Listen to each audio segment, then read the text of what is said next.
السلام علیکم دوستو، آپ دیکھ رہے ہیں اپنا favourite YouTube channel mister history.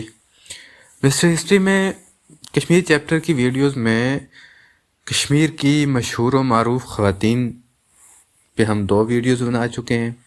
پہلی ویڈیو میں للہ عارفہ اور ان کی بات ہوئی، دوسری ویڈیو میں جو کشمیر کی حکمران خواتین تھی جن میں دیدہ رانی، جے رانی اور کوٹا رانی، ان کے متعلق بات ہوئی۔ تو آج کی جو ویڈیو ہے وہ کشمیر کی ایک اور نامور خاتون جو حبہ خاتون کے نام سے جانی جاتی ہیں۔ تو ویورز، ویڈیو پہ جانے سے پہلے آپ سے ریکویسٹ ہے کہ چینل کو ضرور سبسکرائب کریں اگر ابھی تک آپ نے چینل سبسکرائب نہیں کیا۔ ویڈیو پسند آئے تو اپنے دوستوں سے لازمی شیئر کریں، اس کو لائک کریں، کمنٹ کریں، اس سے چینل کو سپورٹ ملے گی تو ہم مزید اچھی ویڈیوز بنا سکیں گے۔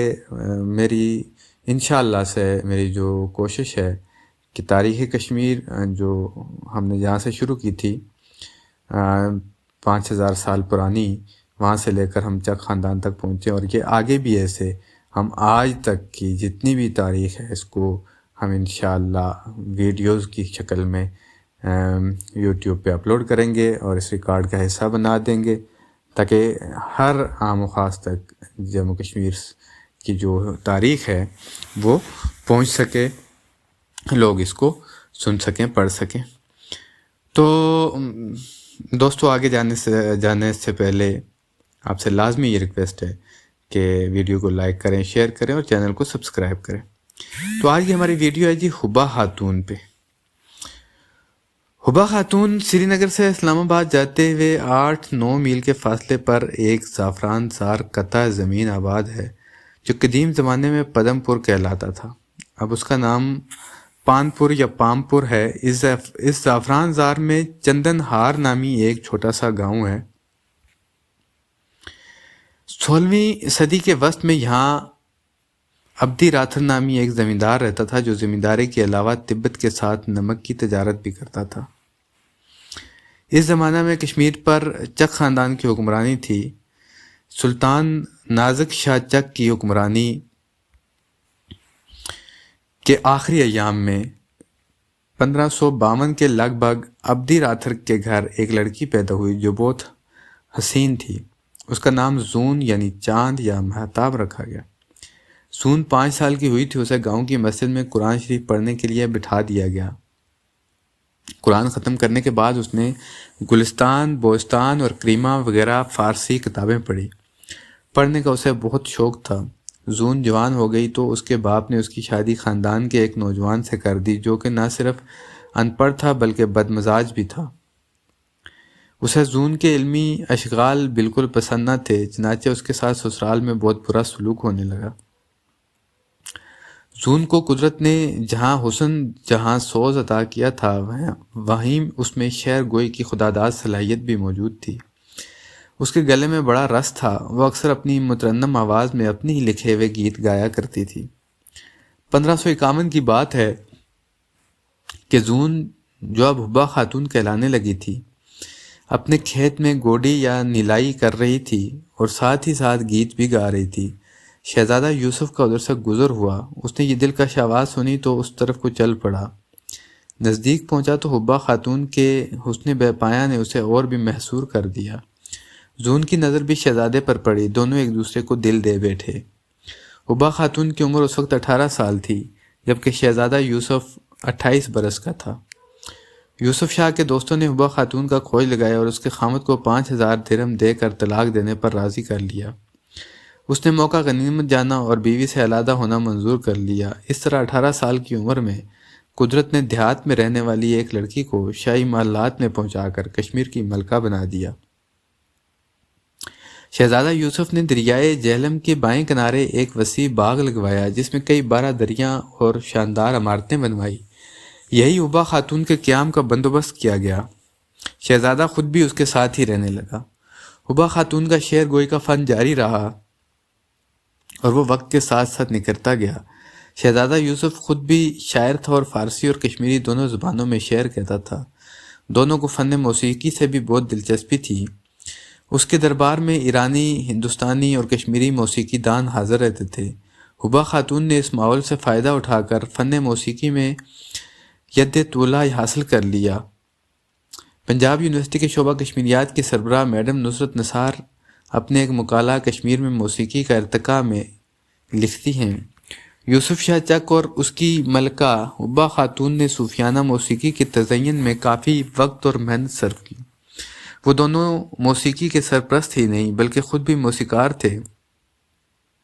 صوفیانہ موسیقی کا ایک خاص مقام راست کشمیری، خاص طور پر حبا خاتون کی موجدانہ صلاحیتوں کا ہی نتیجہ ہے۔ حبا خاتون کشمیر کی ادبی اور تہذیبی تاریخ کا ناقابل فراموش کردار ہے۔ فوک لکھتے ہیں، حبا خاتون علاوہ حسن و جمال کے خوش لہانی میں بھی اپنا نظیر نہیں رکھتی تھی۔ یوسف شاہ اور حبا خاتون کے افسانے یوسف زلیخا کی طرح آج تک مشہور چلے آتے ہیں۔ یہ خاتون ملکہ ہندوستان نور جہاں کی طرح زیور فہم فراست سے آراستہ تھی۔ عفت و عصمت اور سلیقہ شاعری کے تمام اوصاف اس میں بدرجہ اتم موجود تھے۔ جگ موہن ان الفاظ میں حبا خاتون کو خراج تحسین پیش کرتے ہیں۔ حبا خاتون کے عشقیہ گیت شیلے کے اسلافانی اظہار کی عکاسی کرتے ہیں کہ یعنی جو اس نے انگلش میں کہا our sweetest songs are those that tell us of saddest thoughts، یعنی ہمارے شیریں ترین نغمے وہ ہوتے ہیں جو ہمارے غم و اندوہ کے جذبات کی عکاسی کرتے ہیں۔ 1989 میں یوسف شاہ کا والد علی شاہ عیدگاہ کے میدان میں چوگان پولو کھیلتے ہوئے فوت ہو گیا۔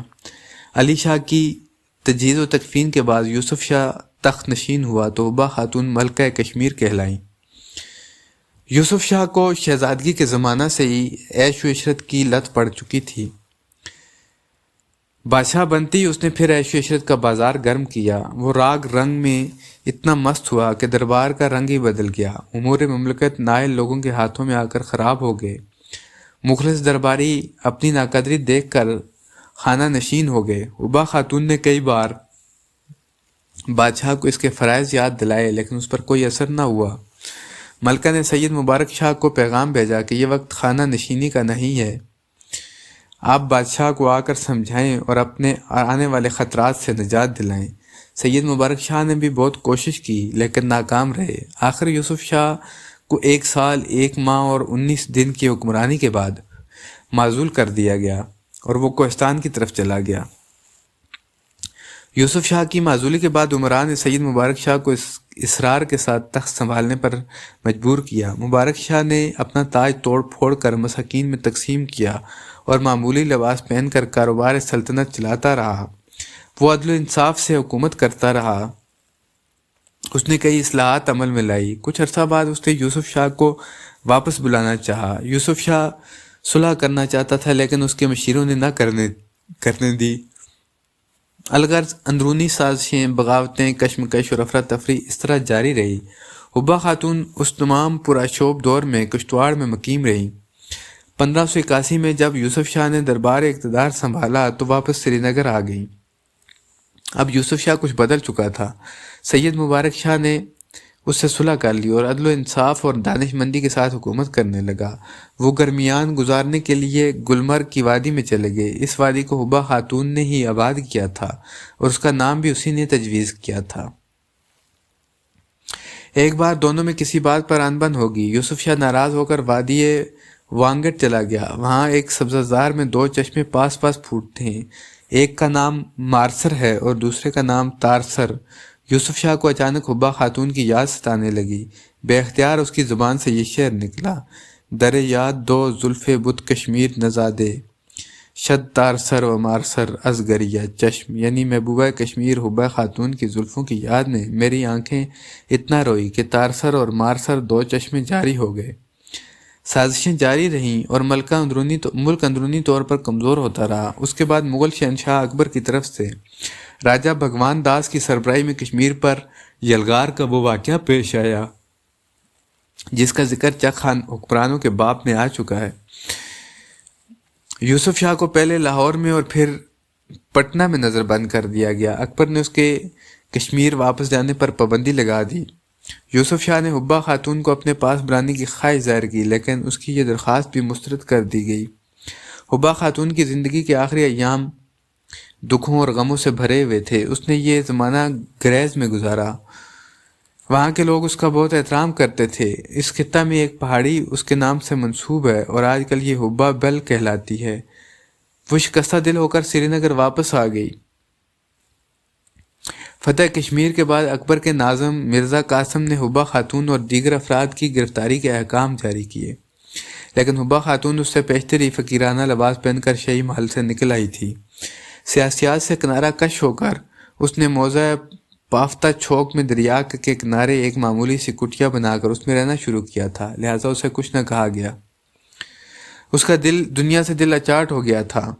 اس نے ہر قسم کا عیش و آرام ترک کر دیا تھا اور اپنی جھونپڑی کے قریب ایک چھوٹی سی مسجد بنا کر سارا وقت یاد الہی میں بسر کرنا شروع کر دیا۔ یہ مسجد ابھی تک موجود ہے۔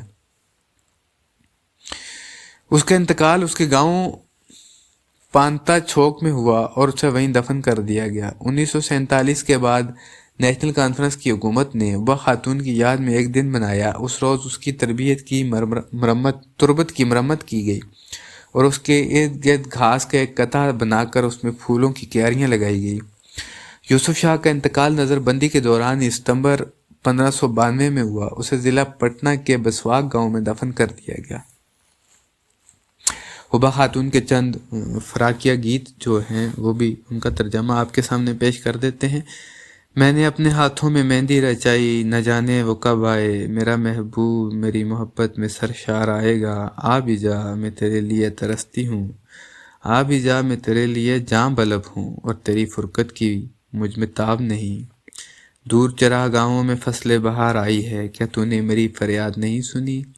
کوہسار کی جھیلوں میں پھول کھل رہے ہیں، آ پہاڑ کے دامن میں پھیلے ہوئے مرازاروں کی سیر کریں، کیا تو نے میری فریاد نہیں سنی؟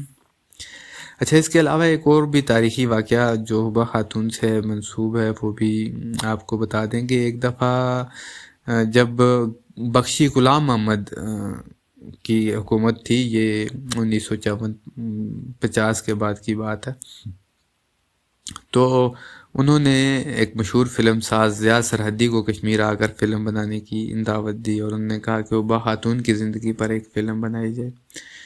تو جو فلم ساز تھے ضیاء سرحدی وہ کشمیر میں گھومے پھرے، انہوں نے جب معلومات لی حبا خاتون کے متعلق تو انہیں پتہ چلا کہ حبا خاتون تو جب ان کے شوہر گرفتار ہو گئے تو اس وقت سے انہوں نے دہلی کی حکمرانی کے خلاف جدوجہد کی اور اپنی جدوجہد جاری رکھی۔ تو انہوں نے بخشی کو، غلام محمد بخشی کو جو تھا وہ بلا کے پوچھا کہ کیا جس خاتون نے اپنی زندگی دہلی کی حکمرانی کے خلاف جدوجہد میں گزاری، تو آپ اس پر فلم بنانے کے لیے دہلی کی حکومت کے تحت ہوتے ہوئے کسی کو دعوت دے رہے ہیں، تو کیا یہ سوٹ کرتا ہے؟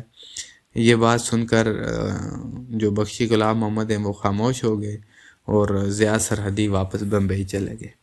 تو ویورز یہ تھی ہماری آج کی ویڈیو آپ کو کیسی لگی ہمیں کمنٹس میں ضرور بتائیے گا۔ اگلی ویڈیو تک ہمیں دیجیے اجازت، فی امان اللہ۔